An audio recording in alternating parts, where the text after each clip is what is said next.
Now, I want to talk about when is the right time for a company to speak up about something that's not to do with its profit and loss sheet, and when should they shut the hell up?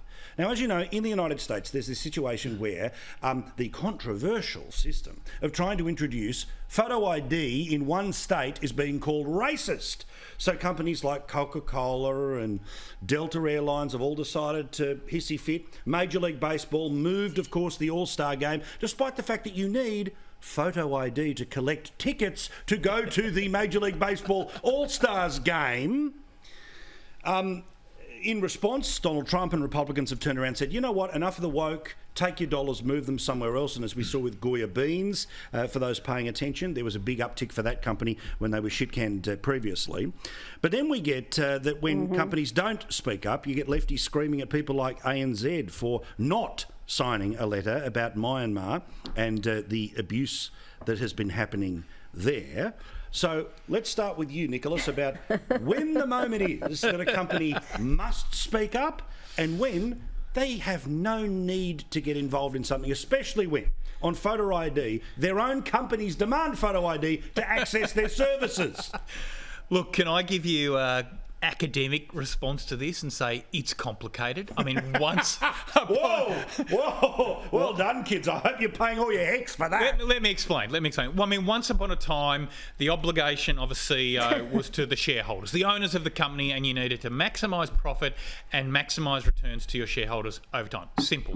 But life is far more complicated than that these days. Now, CEOs have worked out that they have multiple stakeholder groups. One of them is shareholders, but also their customers are an important stakeholder group. Their employees are an important stakeholder group. The broader community have become, and their opinion in the community and their standing. So people who don't own them and don't use them, they still have a responsibility. Well, the fourth is probably the weakest one. But the employees... Well, that's the one that's making the most noise on Twitter. The customers are pretty important as well. And a lot of these companies have realised that they do need to think more broadly than just the financial bottom line of their business when they're making decisions. They operate in a society, they operate in a community, and they need to think about the broader consequences of their decisions. They get paid bonuses on whether the share price is more than it was 12 months ago and whether profit is worth more than it is. The rest of it is just so they feel comfortable going to the chairman's lounge and not getting shat on at Eastern Suburbs dinner parties. That is just cheapening. I mean, look at the way, for example, an airline like Qantas took a big stand on marriage equality. Now, why was that? It was because,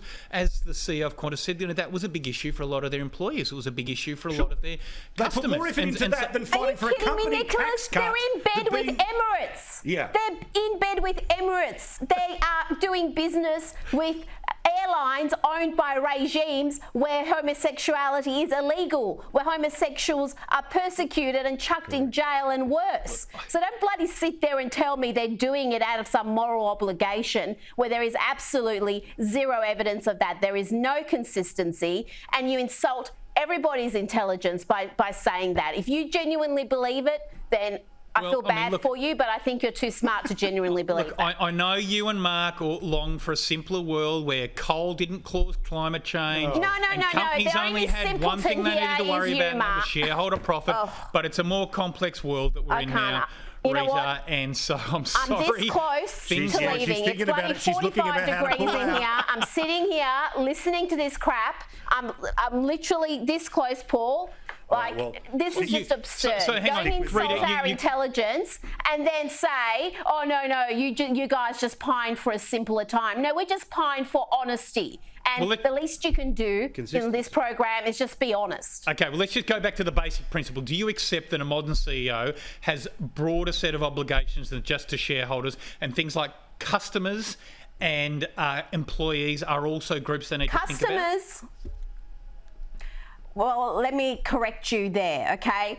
You seem to think that the customers, the staff, the community are all afflicted with groupthink like the circles you mix in. That customer base, the staff, all those stakeholders have a diversity of beliefs. So if you're actually going to be respectful of that, then you need to stay out of contentious, polarising political fights. Even something that was popular like same-sex marriage, and I was for it, let's not forget, 2 in 5 Australians voted against it. So if you're going to say those people aren't welcome in our company, we don't want them as customers, we don't want them as shareholders, we don't want them working for us, then that's fine. I would say to you, that's not being very inclusive.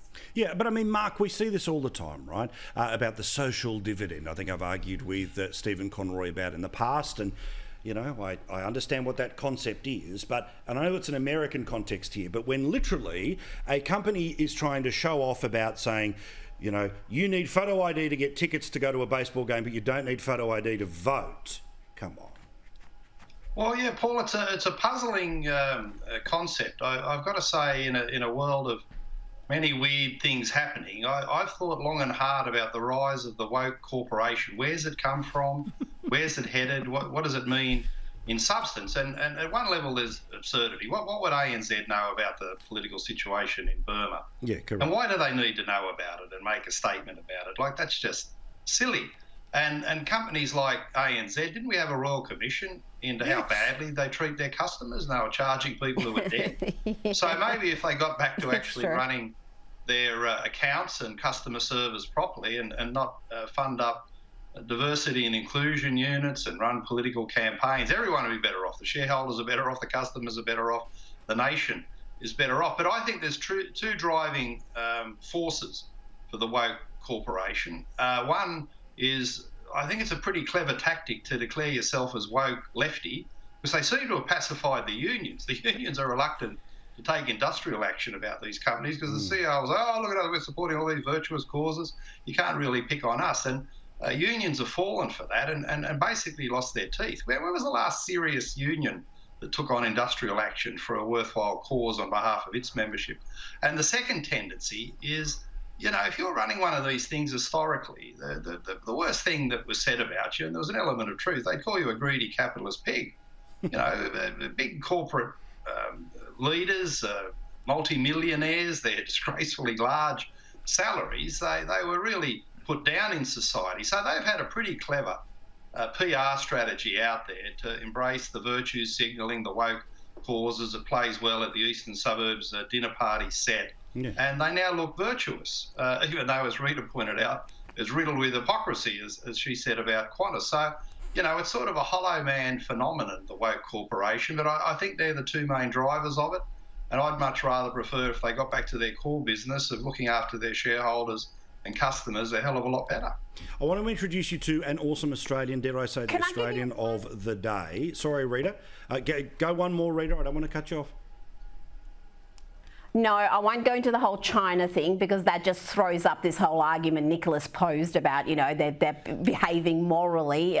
If they were behaving morally, they wouldn't be involved in China. But I want to just quote Clay Rutledge, who's an academic, a professor and a psychologist, and he said, "We live in an era of woke capitalism in which companies pretend to care about social justice to sell products to people who pretend to hate capitalism." And I think that sums it up. And if you're silly enough to fall for that corporate virtue signalling, then I don't think there's much help for you in your future, because you are absolutely being hoodwinked.